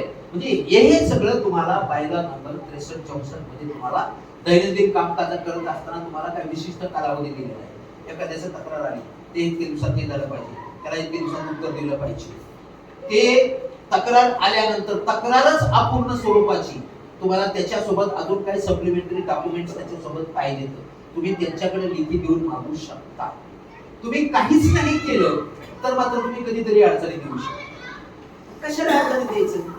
जे काय असेल ते पारदर्शकपणे. मी इथं या खुर्चीवर चेअरमन सेक्रेटरी म्हणून राहण्यासाठी कायमस्वरूपी आलेलो नाही. येताना मी काही देवाला तसं दाखवून आलो नाही मला कायमस्वरूपी चेअरमन सेक्रेटरी ठेवा. मला याची ही हे नाही. जोपर्यंत आहे तोपर्यंत कायद्याच्या चौकटीमध्ये काम करायचं. ज्यांना मला हे मला पाहिजे तर मी बाजूला होतो, तुम्ही कुणी हे करू शकता, एवढी सांगण्याची आणि तशी मानसिकता तुमची असली पाहिजे. म्हणजे तुम्हाला कायद्याच्या आधारे, चौकटीच्या आधारे कामकाज करत राहा. त्याच्यासाठी तुम्हाला सुरक्षित कामकाज करायचं जर असेल तर तुम्हाला त्याची माहिती पाहिजे. म्हणून बायलॉ नंबर 63-64 हा तुम्हाला अत्यंत उपयोगी आहे. त्याच्यानंतर पुढचं जे बायलॉज आहे, बायलॉ नंबर 65 ते 72. या 65 ते 72 मध्ये काय आपण वेगवेगळ्या प्रकारचं आता उदाहरणार्थ तुम्हाला प्रत्येक महिन्याला बिल येते की नाही, बरोबर आहे. मग त्या बिलामध्ये वेगवेगळे मुद्दे दिलेले आहेत, त्याच्यापुढे वेगवेगळे अमाउंट दिलेले आहेत. आता कोण ठरवतो? कुणीतरी आपण अकाउंटंटला काम देतो आणि अकाउंटंट तो बिल बनवतो, बरोबर आहे. पण याची माहिती आपल्याला नसते. काय हरकत आहे? आपल्यापैकी बरेच जण रिटायर झाले, काय हरकत काय मला सांगा, बरोबर आहे की नाही? आपला वेळ जर असाच वाया जात असेल तर काही वेळेस आपण ते काढून बसतो. आणि त्या 65 ते 72 मध्ये जर बघितलं की याची रचना कशी असावी, साधारणतः कोणता फंड, आता उदाहरणार्थ सिंकिंग फंड. सिंकिंग फंड काय म्हणतोय? कन्स्ट्रक्शन कॉस्टच्या 0.25%. आता ती कन्स्ट्रक्शन कॉस्ट कुणी ठरवायची? दिले त्याच्यामध्ये सर्टिफाईड कोणीतरी करून दिली पाहिजे. पण ते कसं काढायचं? दुसरा फंड 0.75% कसा काढायचा? कुठली रचना कशी असावी? समाज सगळे याला काय असावं? एरिया वाईज काय असावं? प्रत्येक गोष्टीची रचना म्हणजे तो कशा प्रकारे वर्गाने असाव्या. काम करणाऱ्याकडून चूक होऊ शकते. चूक झाली म्हणून त्याला लगेच फाशीची शिक्षा द्यायची गरज नाही.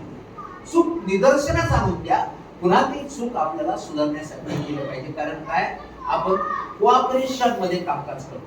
कोऑपरेट, एकमेका सहकार्य करा, एकमेका करू साह्य, अवघे धरू सुपंत. याच्यामधून एकाची कुणाची चूक झाली असेल ती चूक सुधारून घेण्याचा प्रयत्न करा.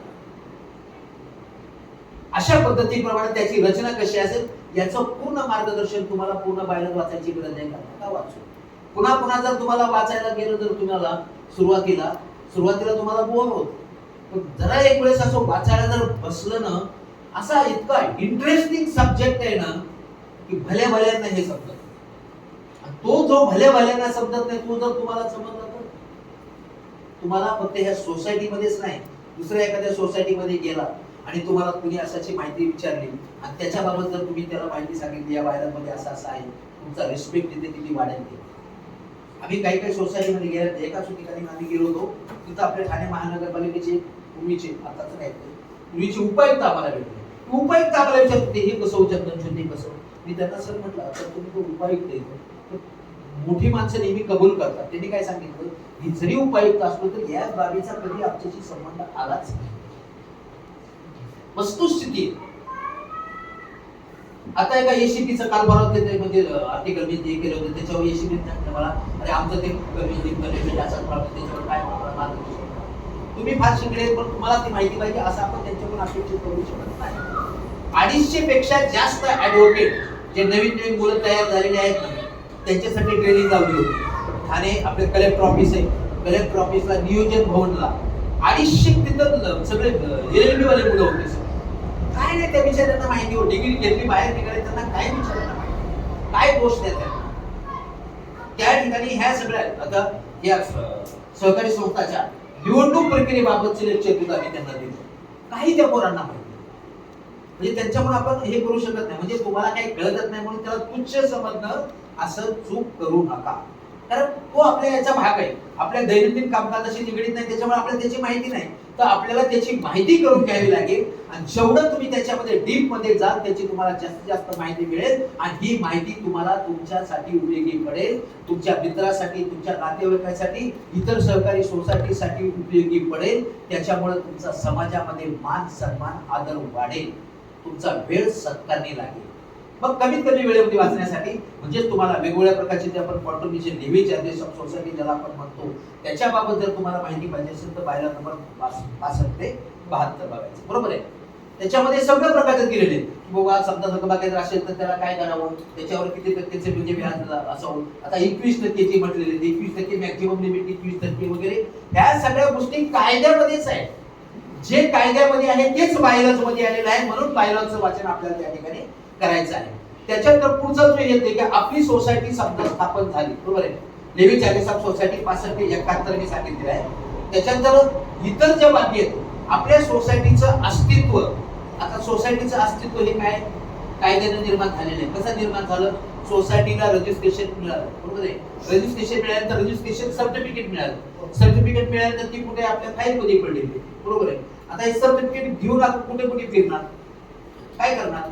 सोसायटीला कायदेशीर अस्तित्व प्राप्त झालेलं आहे म्हणजे काय करू शकते सोसायटी, सोसायटी आपलं मत कुठेतरी मांडू शकते, सोसायटी कोणाशी करार करू शकते, सोसायटी पत्रव्यवहार करू शकते, सोसायटी खरेदी विक्री करू शकते, बरोबर आहे की नाही. सोसायटी आपल्या सभासदांचं मॅनेजमेंट करू शकते, कुणाला तरी बिल देऊ शकते, कुणाला तरी पेमेंट करू शकते, बरोबर आहे की नाही. ह्या सगळ्या गोष्टीसाठी तिला कायदेशीर अस्तित्व प्राप्त झालेलं आहे. ह्या सिद्ध करणाऱ्या काय बाबी आहेत, डोक्यावरून जातो सगळे. आपण काय म्हणतो, अरे ते head, letter head, letter head कसं निर्माण झालं ते लेटर हेड बघा ना.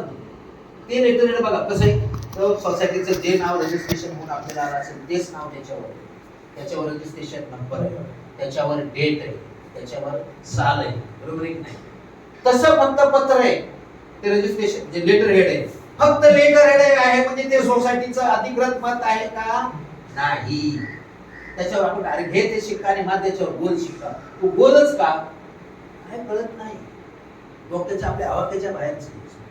तर ते कायद्यामध्ये म्हटलंय, त्याची माहिती दिली, राऊंडशील असावा, गोलशील असावा, त्याचं आहे त्या 72 ते 75 मध्ये ही सगळी माहिती दिली.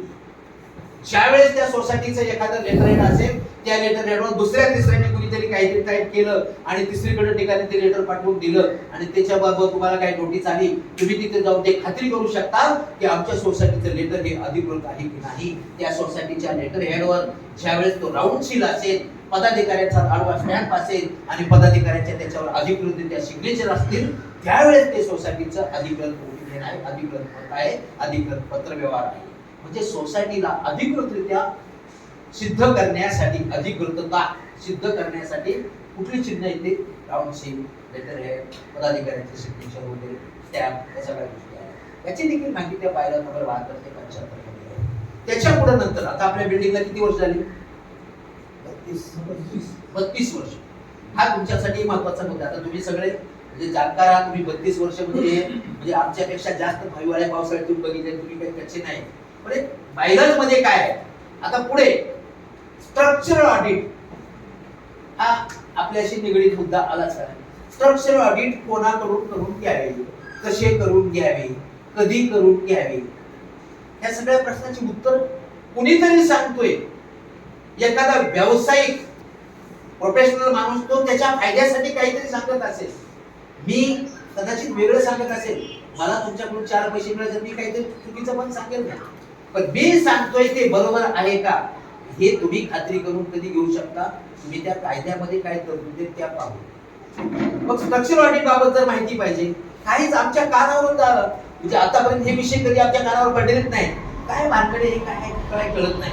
ऑडिट तर आमच्या सोसायटीचं दरवर्षी होतं, आपल्या सोसायटीचं ऑडिट होते हे आर्थिक ऑडिट, बरोबर आहे ना, ते ऑडिट वेगळं आणि हे स्ट्रक्चर ऑडिट वेगळं. स्ट्रक्चर ऑडिट म्हणजे आता हे बांधायला याला किती खर्च येईल, किती याला कुठलं रेती किती टाकावी लागेल, सिमेंट किती टाकावं लागेल, कशा प्रकारचे बीमा प्राप्त हे याचं ज्ञान आपल्याला नाही.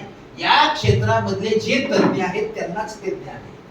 म्हणून आपल्या बिल्डिंगची अवस्था सध्या काय आहे याची जर माहिती पाहिजे असेल तर त्याचं स्ट्रक्चर ऑडिट करून घ्यायला पाहिजे. स्ट्रक्चर ऑडिटसाठी कायद्यामध्ये काय तरतूद आहे, कायदा काय म्हणतो, एखाद्या बिल्डिंगचं आयुष्य 15 वर्ष पूर्ण झालं की 15 वर्षानंतर आणि 30 वर्षापेक्षा कमी असताना किमान 5 वर्षामध्ये एक वेळेस स्ट्रक्चर ऑडिट करून घेतलं गेलं पाहिजे. 30 वर्ष त्या बिल्डिंगला पूर्ण झालेले आहेत, त्या बिल्डिंगला जास्त थांबून चालत नाही. वय जसं जसं आपलं वाढत जातं तसं तसं वेळोवेळी आपल्याला डॉक्टरकडे जाऊन उपचार घ्यावे लागतात. तशाच पद्धतीप्रमाणे त्या बिल्डिंगला देखील इथं पुन्हा 5 वर्षामध्ये एक वेळेस ऑडिट स्ट्रक्चर ऑडिट करून चालणार नाही, 3-3 वर्षामध्ये स्ट्रक्चर ऑडिट केले गेलं पाहिजे. कोण म्हणतोय, चंदनशी म्हणतोय विश्वास ठेवायचा नाही, बाईलाच म्हणतोय का खात्री करा आणि तो बाईला नंबर 76-77 वाचा. कोणाकडून करून घ्यावं, स्ट्रक्चर ऑडिटरचं एक पॅनल असतं, हे बाकीचे जे आपले दरवर्षी जे इन्कम एक्सपेंडिचर बॅलन्स शीट हे जे ऑडिट करतात, या ऑडिटरच्या पॅनलमध्ये तुम्ही त्यांचं नाव शोधाल, त्यांच्यापैकी कोणाला द्याल, काय उपयोग. हे पॅनल वेगळंच. स्थानिक स्वराज्य संस्था उदाहरणार्थ थोडक्यात आपले इथे कोण ठाणे म्युनिसिपल कॉर्पोरेशन, बरोबर आहे, त्यांच्या मार्फत जे असे पॅनल तयार केलेले असतात, त्यांच्या पॅनलमधून असे जे स्ट्रक्चर ऑडिटर त्यांच्याकडे कशा प्रकारचं क्वालिफिकेशन असतं, त्यांचं त्या नाम तालिकेमध्ये त्या लिस्टमध्ये त्यांचं नाव असेल शासनाच्या, त्याच्यापैकी आपण ते स्ट्रक्चर ऑडिट करण्यासाठी त्यांना नियुक्त करू शकतो. म्हणजे ही तरतूद तर आपल्याला सगळ्यात माहिती असल्या पाहिजे. म्हणजे हे कुठे हे कायद्यामध्ये आहे का, हे बाकीचे कुणी बाहेर गेलं तर तुम्ही हे सगळं सांगतच नाही. कुठल्या एखाद्या ऍडव्होकेटकडे घेऊन बसला तर तुम्हाला माहिती काहीच देत नाही. त्यामध्ये आम्हाला तुमच्याशी एवढं बोलायला वेळ नाही, आणि बोलायचं असेल तर काढा लगेच 5,000 रुपये ठेवा कन्सल्टिंग चार्ज त्याच्यात ते बोलणं. हा सगळ्यांचा व्यवसाय झालेला आहे आणि प्रत्येक ठिकाणी आपण किती पुढे पडणार, म्हणून ते आपण तुम्हाला हा गायडन्स वाचणं काळाची गरज आहे. शेवटची मध्ये स्ट्रक्चरल ऑडिट हा प्रश्न, हा शब्द तुमच्या समोर आला, त्याबाबत काहीतरी तर माहिती मिळेल त्याच्यामध्ये, आणि मग त्याच्यामध्ये कुठं जायचंय, काय करायचंय ते आपल्याला पुढे मार्ग मिळेल. त्याच्यासाठी तुम्हाला तो गायडन्स वाचणं आवश्यक आहे. शेवटची शेवट. आता त्याच्या पुढचा जो प्रश्न आहे, पुढचा प्रश्न म्हणजे काय, आपण सर्वजण या ठिकाणी राहतो, बरोबर आहे, माणसाबरोबर आता गाड्यांची संख्या इतकी प्रचंड झाली की बऱ्याच ठिकाणी या गाड्यांच्या मुळे मारामाऱ्या व्हायला. एका ठिकाणी फक्त माऱ्या झाल्या नाही, या गाड्याच्या प्रकरणामध्ये मारामाऱ्यामध्ये एका ठिकाणी ते भांडण झाली आणि ती व्यक्ती सरळ पळत सुटली, रेल्वे स्टेशनला गेली आणि रेल्वे खाली उडी टाकून गेली, तिथे जीव दिला. भयानक अवस्था, भयानक.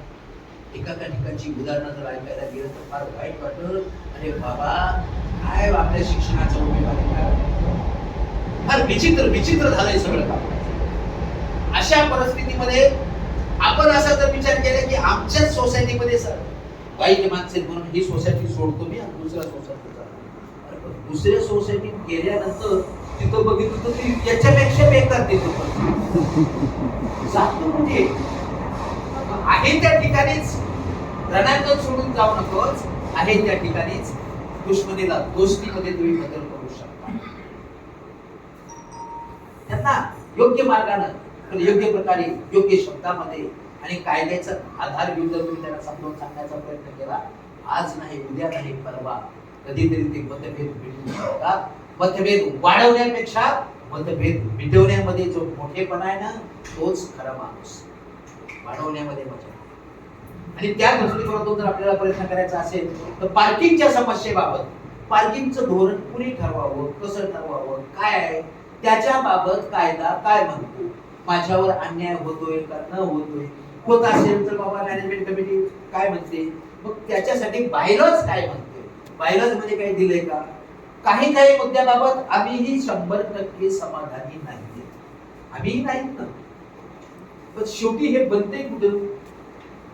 सरकार तिथं बनवते, वरिष्ठ बसलेले असतात. काही ठिकाणी आम्हाला पण समाधान नाही, आम्ही पण सूचना करतोय, अरे हे असं होतं ते जरा चुकीचं आहे, हे जाचं काय.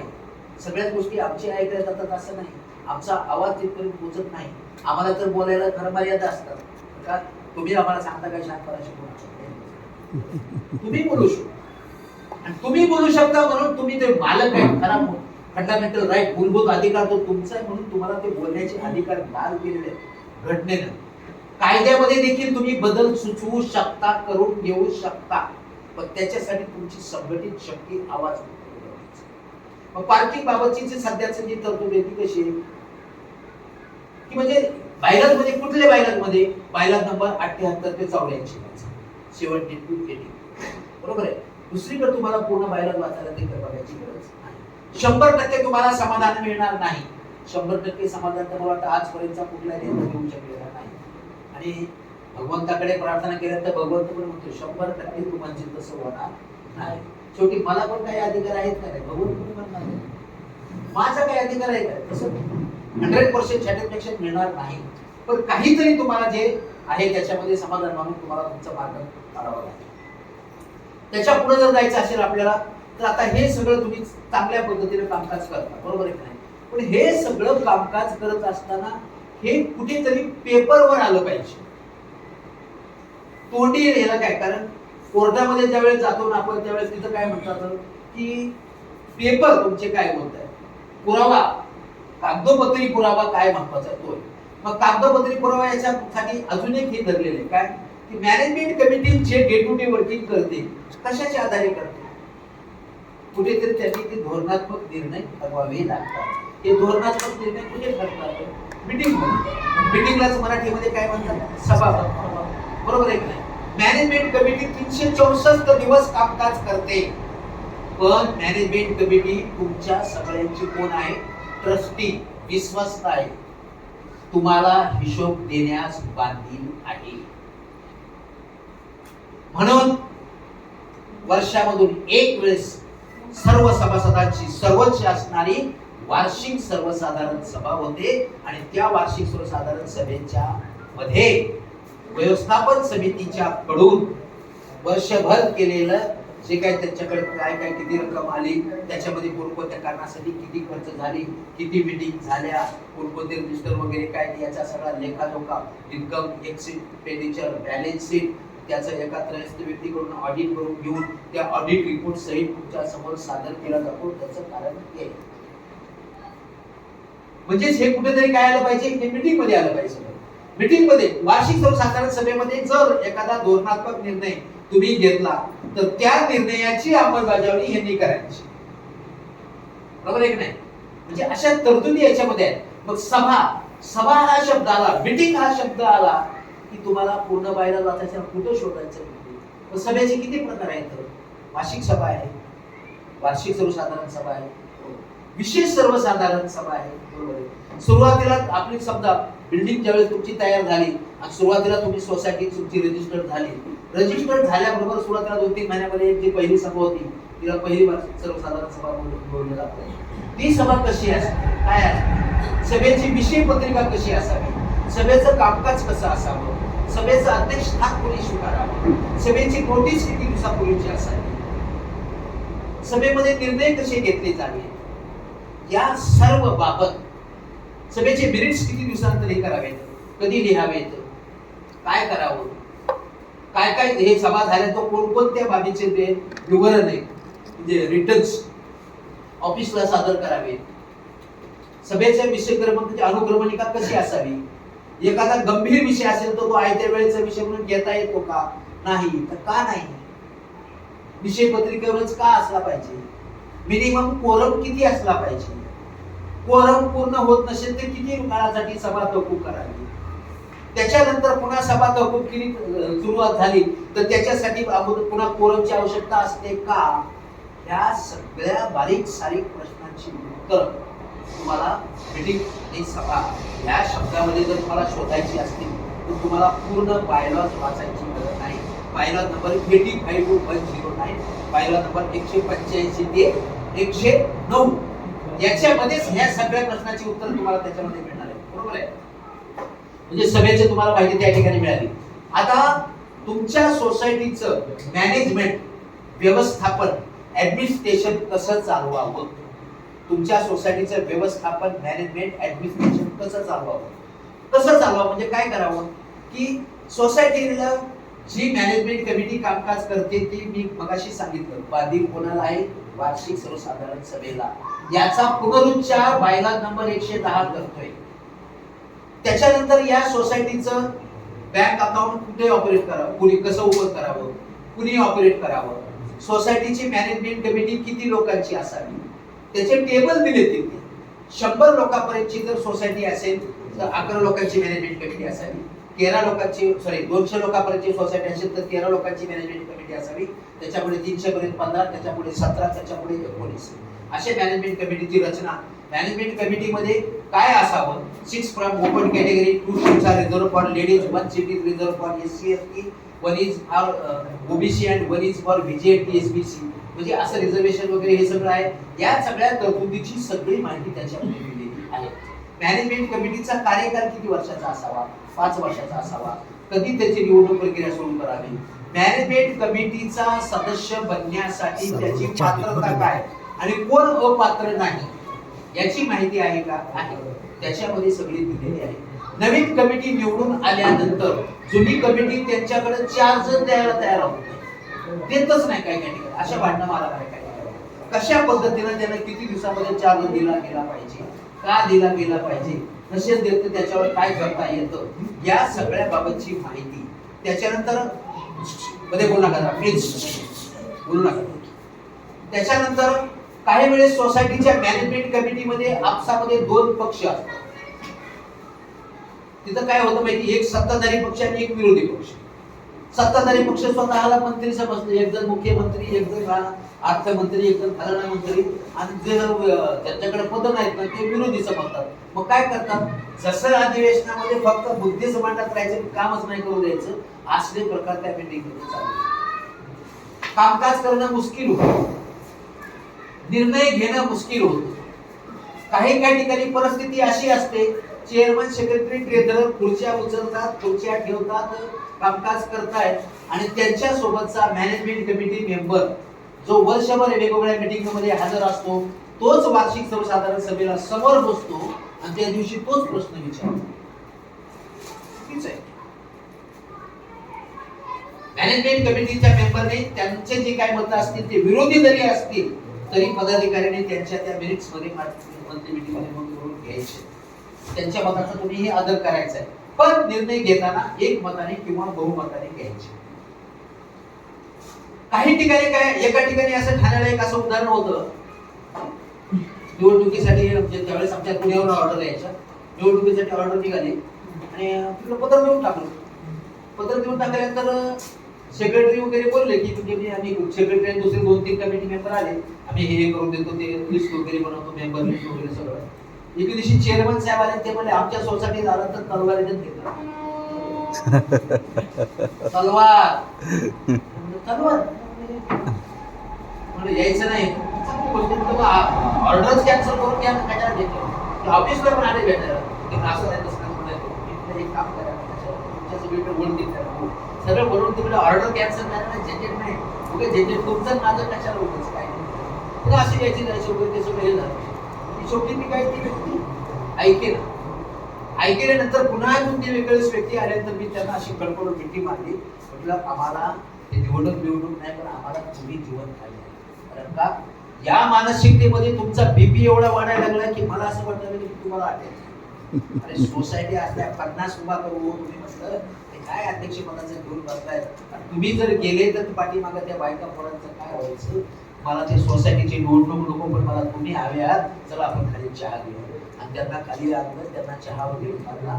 काय म्हणा मोकळेपणाने बोलायचे, जेवढी चर्चा करा तेवढी चर्चा करा, तासभर त्यांच्याशी चर्चा केली, त्यांना मोकळं होऊ दिलं सगळं, आणि त्यांना मानसिकता त्यांना सगळं समजावून सांगत गेलो. आणि मग नंतर काही काळानंतर तिथे इलेक्शनला गेलो, तर पट्टे इलेक्शनला काही आलं नाही, म्हणून अडकलात लोकांच्या सोबत मला यायचं नाही, मला सोसायटीमध्ये काम करायचं नाही, आमची निवडणूक बिनविरोधपणे पार. काय केलं, त्यांच्यावर कायदेशीर कारवाई केली का नाही? काही लोक म्हणायची कायदेशीर कारवाई तुम्ही कशा घेत नाही, त्यांना बोलू द्या ना, मोकळं होऊ द्या, व्यक्त होऊ द्या आणि त्यांचं ऐकून घेतलं, त्याच्यावर त्यांना समजावून सांगितलं, ऑटोमॅटिक त्यांनी ऐकलं बिचार. म्हणजे अशी काही काही उदाहरणं आहेत. तर तुमच्याकडे सुद्धा म्हणजे कुठल्या सोसायटीमध्ये अशी उदाहरणं होऊ नये. म्हणजे त्याला काय त्यांच्यामध्ये असणारा आज्ञा, सेक्रेटरीचं कर्तव्य काय, चेअरमनचं कर्तव्य काय, जबाबदाऱ्या काय, आणि मॅनेजमेंट कमिटीमध्ये लोकच आपापसात जर भांडायला लागले तर सोसायटी चालणार कशी? मॅनेजमेंट कमिटीच्या सगळ्या लोकांची सामूहिक जबाबदारी आहे का? आहे. मग तुम्ही सांगितलेलं ऐकतील का? नाही. म्हणतात ना, सोनारानेच काट घोषलं तरच लोक ऐकत नाही. डॉक्टरने इंजेक्शन दिलं तर काय घरच्या घरी इंजेक्शन घेऊ म्हणत नाही असं म्हणतात. शिक्षकाची पोरं सगळं वेळीच नाही, कारण बापाची पोरं ऐकत नाहीत, बाहेरच ऐकतात. तशा पद्धतीप्रमाणे त्यांना जर बायलॉज तुम्ही सांगितला समजावून की याच्यामध्ये बायलॉज असा असा म्हणतोय, व्यवस्थापन समितीची सामूहिक जबाबदारी आहे का? आहे. आणि त्या जबाबदारीचं तुम्हाला पालन करावं लागेल. सेक्रेटरीची जबाबदारी आहे का? आहे. सेक्रेटरीची कर्तव्य आहेत का? आहे. त्याचं तुम्हाला पालन करावे लागेल. दुर्दैवानं बघायला जरा थोडंसं असं मिळते काही ठिकाणी, जसं राज्यामध्ये सगळे जनता काही थोडंफार झाले की शिव्या कोणाला देतात? मुख्यमंत्री. तसं सोसायटीमध्ये शिव्या खायची तयारी सेक्रेटरी ठेवायची. शिव्या खायची तयारी कोणी ठेवायची? सेक्रेटरी ठेवायची. चेअरमन राज्यपाल, सेक्रेटरी बस. सेंट्रल मध्ये पंतप्रधानांना सगळे शिव्या देतात, राष्ट्रपतीला कोणी काय म्हणते का? नाही. म्हणजे डोकं इतकं शांत ठेवायचं. नाहीतर आम्ही काही काही लोकांना सल्ला देतो, ज्याचं गरम डोकं आहे ना त्यानं ह्या भानगडीत पडू नये. ह्या भानगडीमध्ये पडला, त्याचाच बीपी वाढला, त्याला हॉस्पिटलमध्ये ऍडमिट केलं, इथं वॉचमॅनचा पगार थांबला, एवढं बिल थांबले, सोसायटीच्या चेकवर सह्या नाही. घरचे म्हणतात त्या सोसायटीमुळे सगळे वांगे झाले, घरच्यांना पण त्रास आहे, यांना पण त्रास आहे. त्यांनी या भानगडीत करायचं. ज्याला स्वतःचं डोकं शांत करायचे त्याला हिमालयात जाण्याची गरज नाही. त्याला काय करायचं? हिमालयात जाऊन, डोंगरात जाऊन तू ते कशाला साधना करतो? इथंच साधना कर. लोकांच्या शिव्या खायच्या, शांतपणे ऐकून घ्यायच्या आणि मूर्खासारखं हसत राहायचं. लोकांनी म्हटलं पाहिजे वेळा झाला काय पागल? सगळे संतांना सगळे असे पागलच म्हणायचे, पण पागलच तो इतिहास निर्माण करू शकतो. भाषण देणं, बोलणं, सल्ला देणं हे सोपं आहे, पण लोकांची टीका ऐकून घेणं येरा गबाळ्याचं काम नाही. हे आध्यात्मिक क्षेत्रामध्ये ज्यांच्याकडे संयमाची अतिउच्च पातळी ज्यांनी गाठलेली ना त्यांनाच ते शक्य. आणि तो संसारामध्ये राहून जर असा तपस्वी निर्माण होत असेल तर याच्यासारखं दुसरं क्षेत्र नाही. त्यांच्यासाठी लोक सलाम करायला तयार आहेत. सेक्रेटरी पोस्ट ही सुद्धा तुमच्यासाठी चांगली स्पर्धा. अशा पद्धतीप्रमाणे त्या ठिकाणी तुम्हाला कामकाज करण्याचा आहे तो काय. तुम्हाला तुमची लीडरशिप विकसित करायची असेल तर तुम्हाला ही अत्यंत उत्तम चांगली संधी. बाहेर तुम्हाला कधीतरी लोक भेटतील, हो आम्ही तर 24 तास इथंच आहेत, सारखं बाहेर निघाला की तुम्हाला लगेच कोणीतरी काहीतरी टीका तुमच्यावर करतेच, तुम्हाला तोंड दाखवणं मुश्किल होते. तशाही पद्धतीप्रमाणे निर्लज्जम सदासुखी म्हणून वेड्यासारखा जो सगळ्यांना ऐकत राहतो तो खरा महान. म्हणजे हे जे सगळं जर तुम्हाला हे करायचं असेल मॅनेजमेंट कमिटीच्या मार्फत, बायलॉ नंबर 110 ते 140